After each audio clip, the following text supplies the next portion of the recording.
Water from the rock. Exodus 17, verse 1. All the congregation of the sons of Israel moved on from the wilderness of Sin by stages, according to the commandment of the Lord, and camped at Rephidim. But there was no water for the people to drink. Verse 2. Therefore, the people found fault with Moses and said, "Give us water to drink." And Moses said to them, "Why do you find fault with me? Why do you put the Lord to the test?" Verse 3.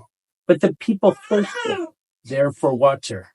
And the people murmured against Moses and said, "Why did you bring us out of Egypt to kill us and our children and our cattle with thirst?"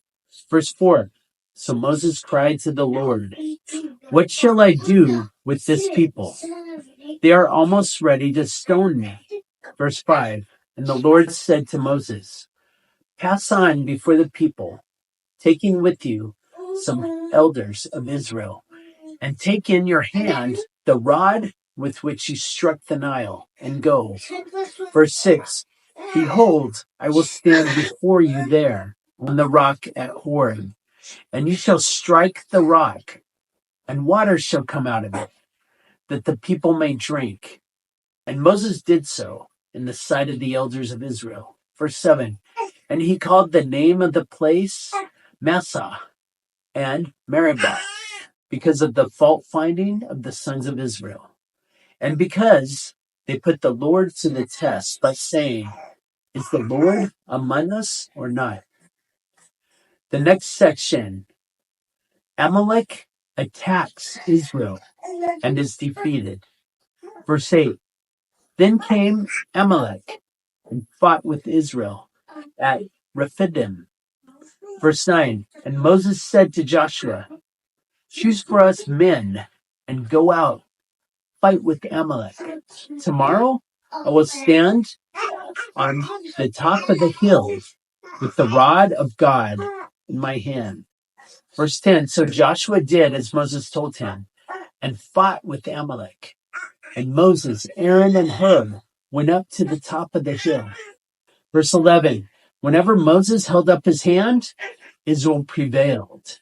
And whenever he lowered his hand, Amalek prevailed. Verse 12. But Moses' hands grew weary. So they took a stone and put it under him, and he sat upon it.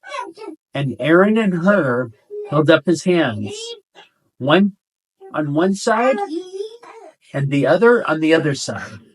So his hands were steady until the going down of the sun. Verse 13. And Joshua mowed down Amalek and his people with the edge of the sword.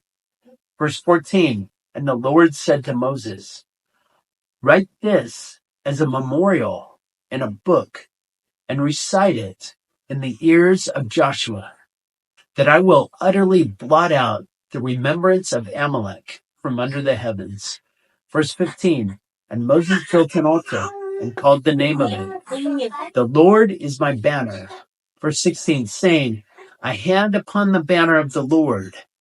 The Lord will have war with Amalek from generation to generation."